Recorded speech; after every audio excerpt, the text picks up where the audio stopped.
Bonjour à toutes, bonjour à tous et bienvenue dans cette nouvelle vidéo, une vidéo un petit peu particulière. Aujourd'hui, j'avais initialement décidé de vous parler du pouvoir d'Albert et de l'ego. Et là, je vais vous parler d'un tout autre sujet. On va parler des droits d'auteur et de l'article 13. Vous en avez certainement, c'est obligé, plus ou moins entendu parler. Ça fait 2 ans qu'on nous casse un petit peu les oreilles avec l'article 13. Alors, qu'est-ce que c'est que l'article 13? En quoi il concerne les droits d'auteur? En quoi il nous concerne, nous, youtubeurs, surtout? En quoi il va changer? Qu'est-ce que ça va réellement nous apporter? Avantages, désavantages au quotidien? Alors l'article 13 aujourd'hui ne s'appelle plus article 13, on l'a changé, il s'appelle article 17. Et bah oui, il faut bien tromper un petit peu son monde. Donc on n'a plus d'article 13 aujourd'hui, c'est bye bye l'article 13 et bonjour l'article 17. L'article 13 régit les droits d'auteur. Qu'est-ce que c'est que les droits d'auteur? Les droits d'auteur, c'est par exemple, vous écrivez une chanson, vous chantez cette chanson est donc la vôtre, elle vous appartient. Vous avez des droits dessus, c'est-à-dire que personne ne peut venir interpréter, reproduire votre chanson sans vous en demander l'autorisation. C'est là que ça devient intéressant, parce que on met le pied dans la fourmilière, en fait, l'Europe, il faut bien un responsable, et c'est toujours l'Europe qui trinque de toute façon, a voulu mettre le pied dans la fourmilière via Axel Vost, qui est un ministre allemand, qui s'est penché un petit peu sur la question, parce que le dernier texte qu'on avait sur les droits d'auteur remontait à l'ère du phonographe, donc on ne peut pas lui en vouloir pour ça. Effectivement, on n'est plus sur du phonographe, on a un petit peu évolué, il y a eu le disque vinyle, les cassettes entre-temps. Aujourd'hui, on est sur du support numérique, on est à l'ère d'Internet, donc effectivement, il fallait réaménager, donner un bon coup de balai à la loi, et réécrire un petit peu tout ça. Alors cette loi, il l'a écrite il a voulu la réécrire il y a 2-3 ans, 2015-2016 exactement, je n'ai pas les dates en tête. Et puis elle a été votée en 2019. Alors pourquoi elle a été votée en 2019 et pourquoi a-t-elle été votée en l'état? Pourquoi? C'est simple, en mai 2019, qu'est-ce qui s'est passé? On a eu les élections européennes.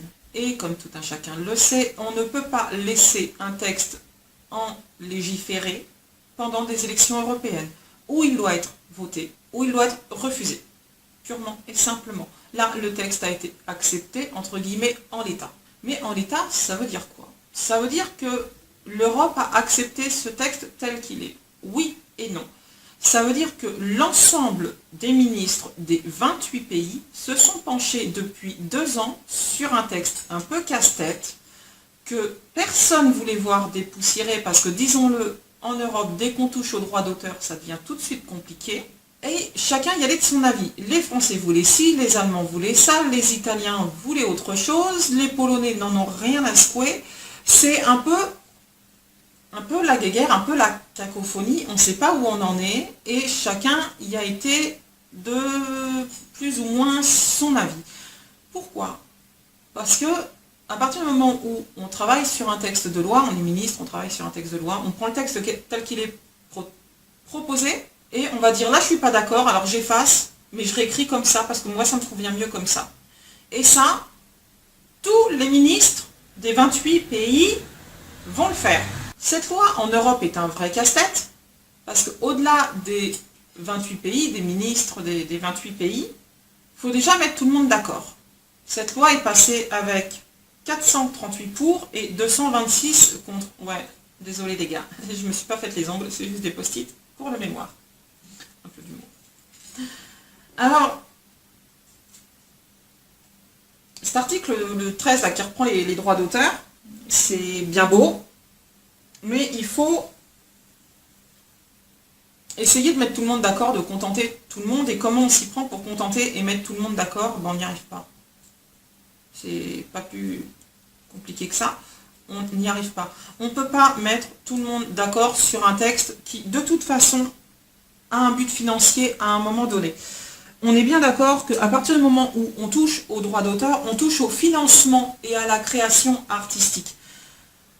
Je suis écrivain, j'ai déjà été confrontée à ce problème de droits d'auteur. On a souvent utilisé mes couvertures de livres pour des articles ou pour des représentations. C'est classique et courant. Et il arrive un moment où les éditeurs en ont marre. Qu'est-ce qu'ils font? Ils changent les couvertures de livres et ils rééditent les livres. C'est plus simple, on gagne notre temps, ça nous fait surtout moins perdre d'argent en procès. Ça, c'est une solution à dire numéro 1. La solution numéro 2, c'est surtout de qui on va toucher le porte-monnaie. Qui est impacté? Là, on est d'accord qu'à partir du moment où on touche à de la création, on est sur de la plateforme. Aujourd'hui, on est à l'ère d'Internet. Donc, qui est impacté? Google et Facebook. Pourquoi je ne cite pas YouTube? Parce que YouTube appartient à Google. Pourquoi je ne cite pas Instagram? Parce qu'Instagram appartient à Facebook. Quelle que soit la chaîne que vous utilisez, les moyens que vous utilisez pour faire votre vidéo, que ce soit l'IGTV d'Instagram, que ce soit le Facebook TV, que ce soit YouTube, quelle que soit la plateforme que vous utilisez, de toute façon, à un moment, le système de rétribution est remis en cause par le système de droit d'auteur. Dans le cadre des gamers, ça va devenir compliqué. On leur demande d'un côté de faire des vidéos pour présenter les jeux, et d'un autre côté, l'Europe dit à YouTube, attention, ce jeu-là, c'est un droit protégé, le gamer n'a pas le droit de le faire. Ça va devenir compliqué. Donc il existe déjà des dispositifs, des filtres, vous avez déjà vu ça sur YouTube, forcément ce petit logo, je vous le mets là dans le coin, avec ce petit bonhomme, cette tête grise qui fait un petit peu la tête là comme ça, et un petit peu de travers. Et on ne sait pas où il va parce que la vidéo, elle a été purement et simplement supprimée de YouTube. Ce dispositif, il est aujourd'hui pas suffisant. Pour le simple fait des gamers, il n'est pas suffisant. Pour le simple fait des critiques littéraires, effectivement, il parle d'un livre. Est-ce qu'on peut considérer qu'un critique littéraire, aujourd'hui, quand il parle d'un livre, on doit le censurer? Il faut bien faire la promotion du livre à un moment donné. Le cas des gamers, c'est exactement pareil. Si on veut promouvoir un jeu vidéo, il faut que les gamers en parlent. Il faut que les communautés de gamers puissent échanger entre eux. L'exemple le plus populaire, on va dire, c'est celui de Game of Thrones. Aujourd'hui, tout le monde connaît Game of Thrones, même si on n'a jamais vu la série. Je fais partie de ceux qui n'ont jamais vu Game of Thrones de leur vie. J'adore la musique de Game of Thrones, c'est tout ce que je connais de Game of Thrones. Mais qu'est-ce qui a fait le succès de Game of Thrones? C'est le fait que les gens aient plagié Game of Thrones. S'il n'y avait pas eu des gens qui avaient plagié, critiqué, défendu Game of Thrones, jamais Game of Thrones n'aurait connu le succès escompté qu'il a aujourd'hui. Est-ce que les scénaristes, les producteurs, les réalisateurs de Game of Thrones doivent se plaindre de ça? Pas sûr, ils en ont fait leur fonds de commerce. Aujourd'hui, Game of Thrones est devenu un vrai business. Au-delà des droits d'auteur, il y a des droits merchandising dessus. En plus de ça, il y a des droits d'édition, des droits de production, des droits de musique, des droits de machin, des droits de trucs. Il y a tout un tas de droits d'enregistrement qui font que Game of Thrones aujourd'hui est ultra protégé, alors que pour avoir cette ultra protection, cette ultra médiation, il a fallu d'abord en passer par le plagiat. Et je pense qu'on en est tous un petit peu, à un moment donné, quand on atterrit dans les gros comme ça, passer comme ça, par ces étapes-là. Alors, qui décide de quand on est plagié et quand on ne l'est pas? Parce que c'est bien beau de prendre un texte, c'est bien beau. On dit, ben ça c'est l'Europe. Ouais, mais c'est quoi l'Europe? C'est 28 pays et c'est ministres qui décident. Mais il n'y a pas que la Commission européenne, c'est l'ensemble des commissions qui réglementent l'Europe. Commission européenne, commission parlementaire, commission interjuridictionnelle, pour ne citer que ces trois-là, il en existe plein d'autres. Alors c'est bien beau de dire c'est l'Europe, mais non, c'est pas que l'Europe, c'est toujours sur l'Europe que ça tombe, c'est toujours sur Bruxelles que ça tombe, parce qu'il faut des responsables, et ben, comme c'est eux qui gèrent l'ensemble des commissions pluridisciplinaires, et ben ça tombe sur eux. Sauf que c'est pas aussi simple que ça de mettre tout le monde d'accord. Comment fait-on pour mettre des artistes en accord avec des financiers et en accord avec des gars qui font du juridique? Si vous me trouvez la solution, vous me la mettez dans les commentaires, ça m'intéresse. Je vais en revenir à nous. Un autre cas particulier, moi je suis astrologue karmique, je suis auteur, je suis conférencière. Comment je me débrouille avec mes vidéos. Et comment ça se passe concrètement aujourd'hui si on veut faire demain une vidéo, vous la mettre en ligne et vous la présenter. Alors je vais prendre le cas le plus commun qui se trouve dans notre branche, dans la branche entre guillemets paranormale, même si j'aime pas le terme, quand on fait du paranormal, du quantique, du quantum, de l'énergétique, tout ce qui touche à l'ensemble des professions qui sont non réglementées par le domaine de la santé conventionnelle, on s'expose bien évidemment beaucoup plus. Pourquoi? Pour une simple et unique raison. Je vais prendre en exemple ce jeu. Ce jeu, c'est le Gilded Rêverie, c'est le normand. Il est ce jeu bien connu des cartomanciens, bien connu de ceux qui sont dans un parcours flamme jumelle. Ce jeu m'a été commandé par mon jumeau, il a voulu que je lui enseigne ce jeu, ou plutôt que je lui en parle, il avait cette curiosité. Ce jeu a différentes cartes dedans, celle-ci qui va représenter le pôle féminin, ça peut être l'homme, mais le côté féminin. Celle-ci, la chance. Et on est vraiment sur un très très beau jeu de cartes, hein, pour ceux qui ne le connaissent pas, qui le découvriraient en tombant sur la chaîne. Voilà, on est sur vraiment un jeu magnifique. Et là, on en revient, donc là on a l'arbre de vie, hein, le jeu, les messages, bon, bah, les diverses fleurs. On retrouve vraiment le normand tel qu'il était à l'origine, sauf que Madame Lenormand, il y a plus de 100 ans, quand elle a créé son jeu, plus de 100 ans. Aujourd'hui, autre système, c'est des ayants droit. Est-ce qu'on a le droit d'utiliser ce jeu? En tout cas, le Gilded Rêverie, c'est sûr, on n'a pas le droit. Pourquoi? Parce qu'on n'a pas l'autorisation de Shiro Machetti. Si je le dis bien, il m'excusera, sinon, de toute façon, ça m'étonnerait qu'il passe par là. Mais au pire, vous voyez, derrière, c'est marqué US Game System, Stanford, c'est aux USA. Il y a leur adresse mail, hein. Enfin il y a leur site internet plutôt, usgamingzinc.com. Si on veut demain utiliser ce jeu-là dans une vidéo, si aujourd'hui je veux pouvoir publier ma vidéo en ligne avec ce jeu là-dedans, en vous expliquant que c'est le Gilded Rêverie, qu'il a ces 8 cartes supplémentaires, on est sur une édition expansée. Je n'ai pas les droits d'auteur, je n'ai pas l'autorisation écrite des ayants droit de Madame Lenormand d'utiliser ce jeu. Je n'ai pas l'autorisation du S-Game System d'utiliser ce jeu. À aucun moment je n'ai le droit de faire ce que je fais là, de vous le présenter. Et pourtant, il a des cartes magnifiques, hein, une clé avec un cœur dedans. J'adore cette carte, je la kiffe, elle est incroyable. Il y en a d'autres très très belles, hein. Celle-ci, c'est les choix que nous avons à faire dans la vie. Elle est magnifique, cet escalier avec ces 2 portes qui nous emmènent vers des mondes extérieurs est vraiment incroyable. On va retrouver, bon, bah, le message est quand même très clair, hein, celle du message, le féminin sacré, tout ce qui fait que on va ressortir à un moment donné notre part de féminité en nous. L'arbre de vie de la cabale. Bon alors là, on mélange les droits d'auteur, la religion, bon on l'oublie celle-là, hein, on va passer dessus. Hein. Le nounours, heureusement qu'il n'y a pas la marque logo Coca-Cola, parce que alors là on se rend plein dedans. Hein. Bon bah il y a des filles, hein, il y a des hommes aussi, alors il y en a 2 types hein, d'hommes, hein. Pareil pour les filles, hein, là elles sont... On a nos 2 aussi, ça fait partie de ces cartes supplémentaires, comme la carte des oiseaux, il en existe 2. La carte des secrets, elle me fait très penser celle-là au film avec Pirates des Caraïbes. Elle fait très penser, bon j'ai pas le droit de le dire, c'est pas grave, je le dis quand même. Alors celle-ci, je l'adore, je la kiffe, hein, parce que alors elle est Gilded Rêverie, elle est le Normand, elle est Vénus de Milo, et elle est toute nue. Alors je crois que celle-ci, on peut la bannir définitivement d'Internet, de tout ce qu'on veut. Elle passe dans toutes les catégories, celle-là.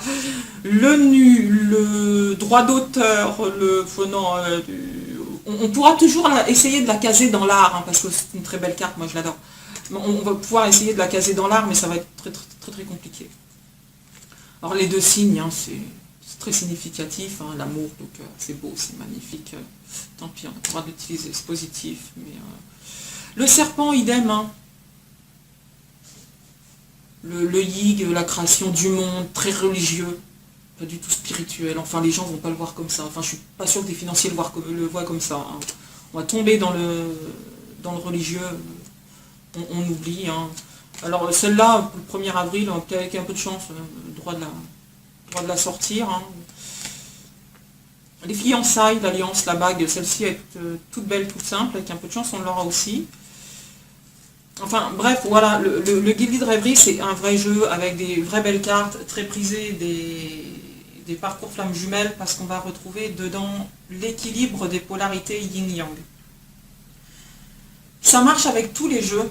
Il n'y a pas qu'avec celui-ci, moi je vous ai présenté celui-ci parce que voilà, c'est un jeu qui me tient à cœur. Mais il y en a d'autres jeux, tous les jeux de cartes, de tarot que l'on vous présente sur YouTube, tous ceux qui nous font des tirages cartes, non, aujourd'hui, pas le droit, sans l'autorisation des créateurs de ces jeux. Donc s'ils sont les créateurs de ces jeux, tant mieux pour eux. Ils ont le droit, ils font ce qu'ils veulent, c'est leur chaîne, c'est leur jeu. Si vous, en tant que tarologue, cartomancien, vous utilisez les jeux d'autres personnes, vous devez leur demander leur avis. Mais il n'y a pas que les jeux. Il n'y a pas que les jeux, il y a les livres aussi. Avec mon jumeau, dans notre parcours, on vous a énormément cité ce livre-là. Une phrase est souvent revenue. Ma bien-aimée, mon abandonné, m'a perdu. Je t'ai laissé là-bas, au fond du monde. J'ai regagné ma chambre d'homme de la ville et tous ces décors qui m'ont vu grandir. On en a fait nombreuses copies de ça. Ce monde qui n'est pas le tien est devenu un monde faux, c'est mon pays pourtant. Tout ça. Tout à chaque fois dans notre parcours avec mon jumeau qu'on vous a cité des extraits de livres, je dirais que 80% de ces extraits viennent La Nuit des Temps. René Barjavel, c'est son livre, enfin c'est son édition qu'il a acheté parce que justement dedans il y avait,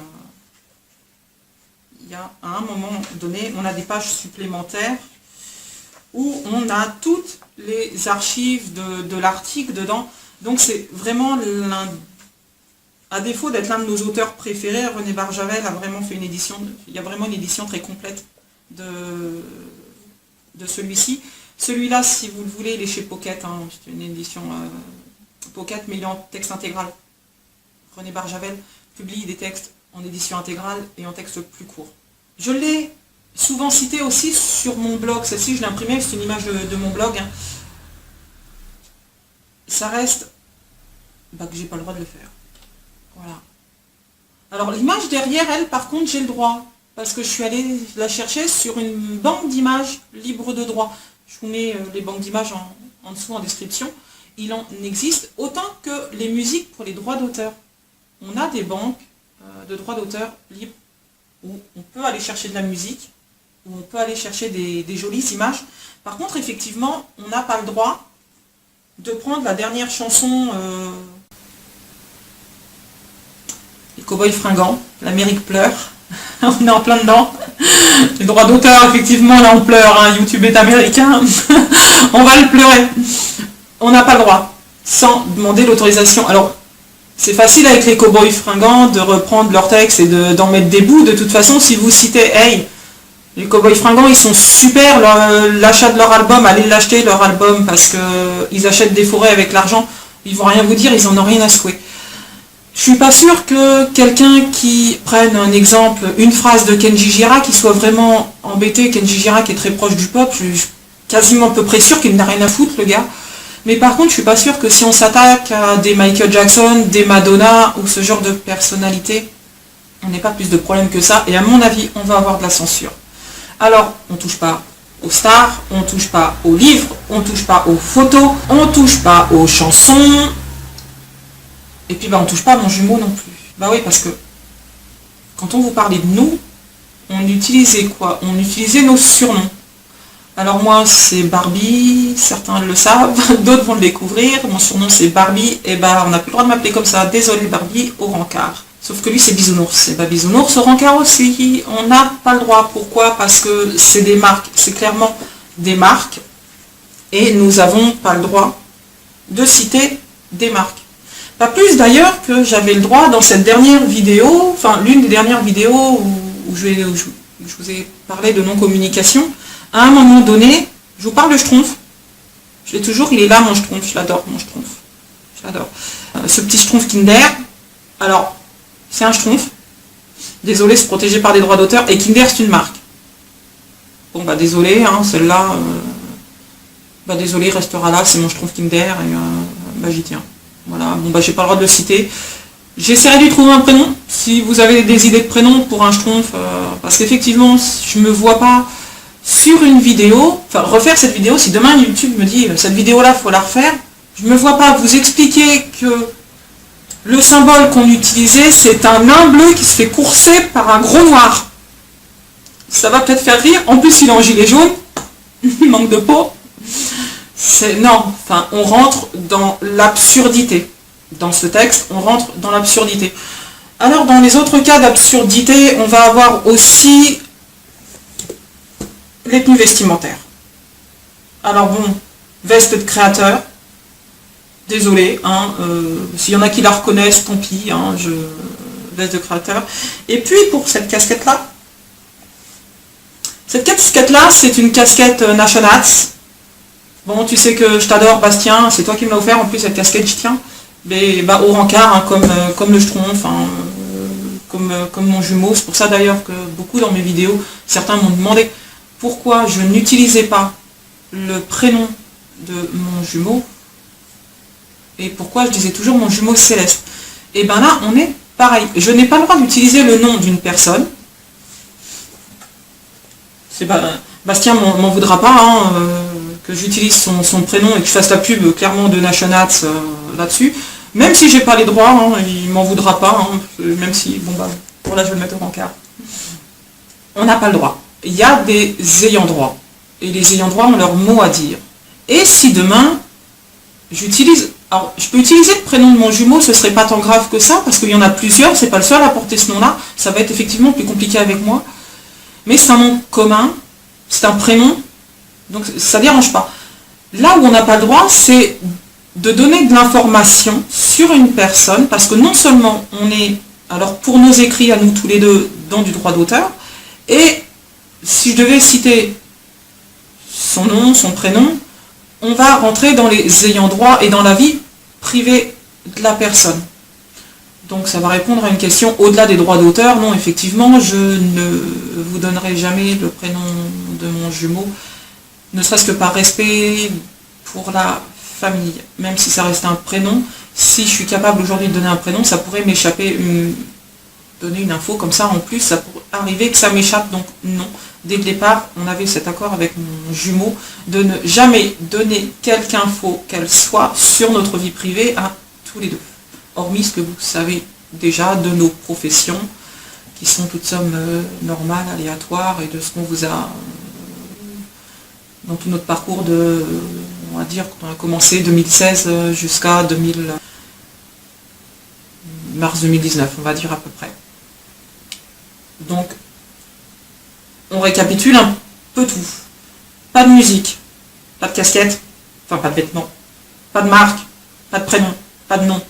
On cite pas de livre, même 5 minutes, pas de paragraphe. On chante pas, on cite pas les Cowboys Fringants en chantant l'Amérique pleure et en se moquant des youtubeurs, c'est pas sympa.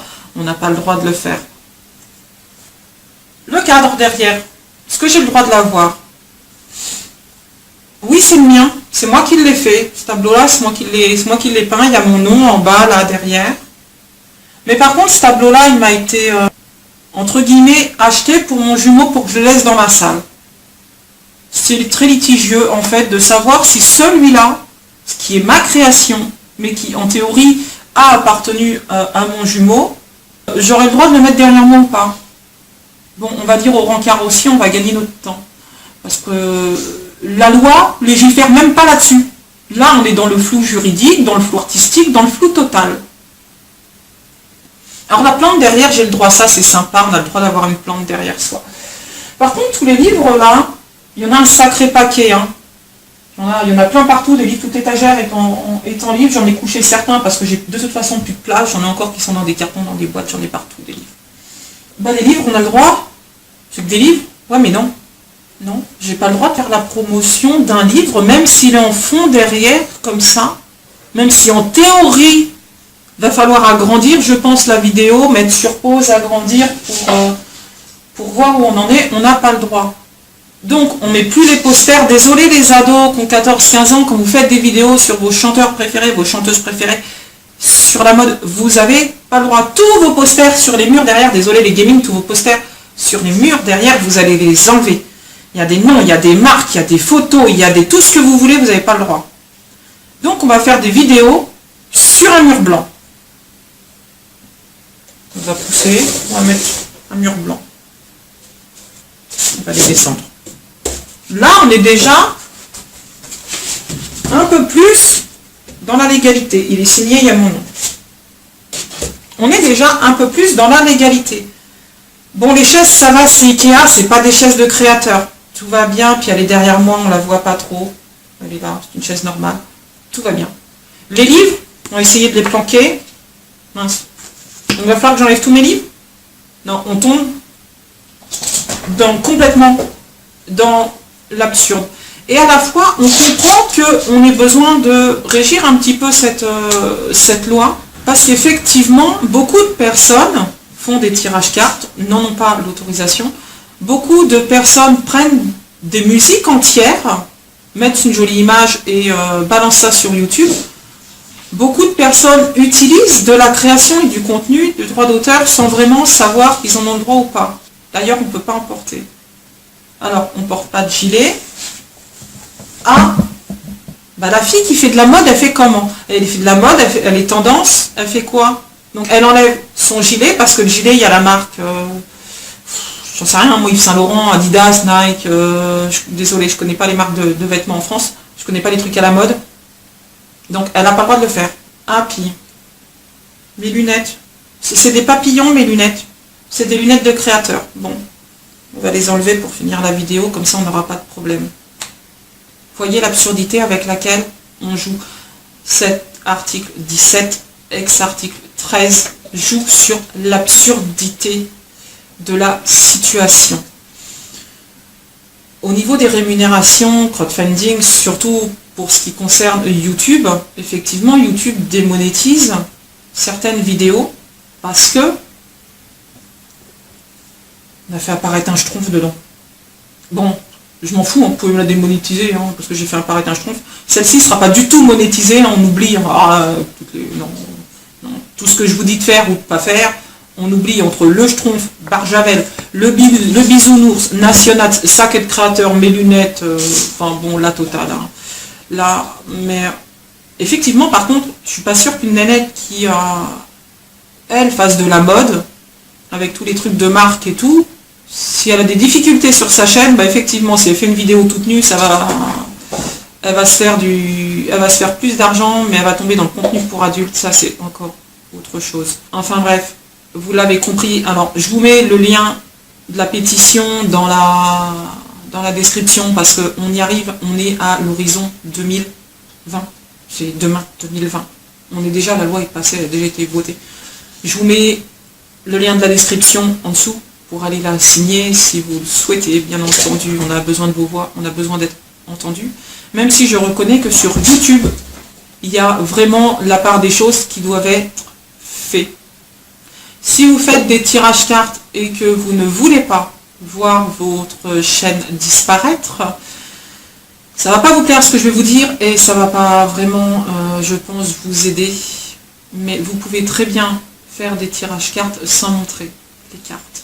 disposez-les devant vous, dites que vous utilisez certains jeux sans les citer. Expliquez tout simplement vos cartes. Hein. Là, on peut voilà, prendre celle-ci, par exemple, est assez facile à expliquer. Il s'agit d'une carte qui est une très belle carte, qui est dans les tons rose, bleu, violet. On va sur les chakras couronnes, on est vraiment dans la spiritualité, dans l'amour, dans la sagesse. Et cette carte a une alliance sur elle. Elle réunit les personnes, cette carte. Elle est très facile à expliquer. Maintenant, effectivement, celle-là risque de poser problème. Déjà, très peu de personnes la connaissent et savent réellement l'interpréter. Mais aujourd'hui, elle fait la part entre le yin masculin et le yin féminin.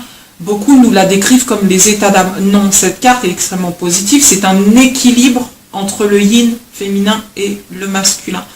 On se remet en accord avec notre enfant intérieur et on ne se remet pas du tout en cause là-dedans. On n'est pas dans un profond état d'âme, ni dans la dépression ou dans les masques. Donc effectivement, des cartes, ça peut être extrêmement compliqué à interpréter et c'est pour ça que je ne fais pas de tirage cartes sur ma chaîne. Maintenant, il y a des gens qui sont plus doués que d'autres. Essayez de développer aussi vos potentiels, essayez d'être plus ou moins en harmonie avec cette loi, même si moi la première, ça me saoule. Et je vais en faire aussi des erreurs de toute façon à vous citer, vous citer Bisounours, à vous citer le Schtroumpf, à me citer moi comme étant une Barbie, je ne vous l'ai pas montré mais je l'ai, il me l'a offerte, qui n'est même pas une Barbie d'ailleurs. Son frère m'a fait remarquer que c'était pas une Barbie. C'est pour vous dire j'y connais rien, mais c'est l'idée, vous l'aurez compris. On doit faire attention à ce qu'on fait, à ce qu'on dit. On ne cite pas de marque, on ne cite pas les autres, on ne pique pas les textes des copains à droite et à gauche. Et on essaie de jouer avec cette loi tant qu'on le peut. On essaie de ne pas se mettre YouTube à dos. YouTube ne disparaîtra pas de souci. Il y a des youtubeurs qui nous ont généreusement indiqué la mort de YouTube. Non, cet article de loi de toute façon ne va pas amener YouTube à la mort. Hein. Il a assez de sous derrière lui, s'en sortira bien. Mais ça peut amener à la mort de votre chaîne. Faites donc attention à ce que vous dites sur vos chaînes. Même si vous êtes comme moi et vous pensez que tous les pontes là-haut, c'est juste des cons, vous n'avez pas le droit de le dire, c'est une insulte à un agent ministériel. Donc on ne dit pas non plus. On fait attention à ce qu'on fait. On a juste le droit de dire que avec cette loi, cet article 17, qui n'est plus l'article 13 encore une fois, on est passé de l'article 13 à l'article 17 à l'infini. Spirituels vont y voir plein de signes, c'est super. En 2020, année en 4, 13, 4, les numérologues vont s'amuser avec ça. Faites-nous des jolies vidéos là-dessus, si vous avez le temps de vous amuser avec ces articles de loi. On ne va pas tomber non plus dans le chaos, parce qu'Internet va s'arrêter avec l'article 17. Non. Ça va juste mettre beaucoup de youtubeurs à mal. On va juste être monétisé différemment pour ceux qui le sont. Pour ceux qui ne le sont pas, ça ne va rien changer. Faites juste attention à ne pas avoir le logo Adidas pour les mecs ou pour les filles, le dernier truc à la mode là. Si vous avez envie de mettre des posters derrière vous, et ben mettez un drap, tendez un drap, j'en sais rien dessus. Tombez pas dans l'absurde de juste mettre un... Alors c'est vrai qu'il y en a beaucoup qui le font, ils prennent juste un fond blanc, un fond vert avec un cadre et ils ont raison finalement quelque part, c'est plus sympa. Moi je resterai toujours là dans mon petit coin, il y aura toujours mes livres derrière. En plus toute cette rangée là c'est les livres de mon jumeau, hormis 3 qui sont à moi, qui étaient à moi initialement. Mais si on pousse par là, on est en plein dans les livres de mon jumeau. Et là, c'est plus effectivement par là-bas une collection de livres à moi que j'ai acheté il y a longtemps. Mais ce sont des livres spirituels. Je peux vous les citer. Hein. Là, on est sur les contrats d'âme. Là, on est sur le code. C'est un livre que j'aime beaucoup. Là, on est sur une Bible hein, en matière de livres. Hein. C'est une Bible, le livre de la guérison par les chakras. Je vous le recommande, ce livre, hein, si vous n'avez pas l'occasion. C'est un Cindy Dale, édition Ada. Édition canadienne, hein. Je sais pas s'ils sont touchés par la loi ou pas, bah non ils sont pas de l'Europe, mais ouais mais moi je suis dans l'Europe je publie de la France et de l'Europe, et mince, j'avais pas le droit de vous le dire, tant pis, c'est pas grave, je leur fais de la pub, de toute façon j'adore leurs bouquins, je kiffe leur édition, je vous le dis, allez l'acheter ce bouquin, c'est une bible, c'est une merveille. Sur ce, je vous fais plein de bisous, belles énergies, belles âmes, ciao bye bye, à la prochaine, et faites gaffe à vous, et surtout on n'oublie pas, on signe la pétition là, en bas de la page.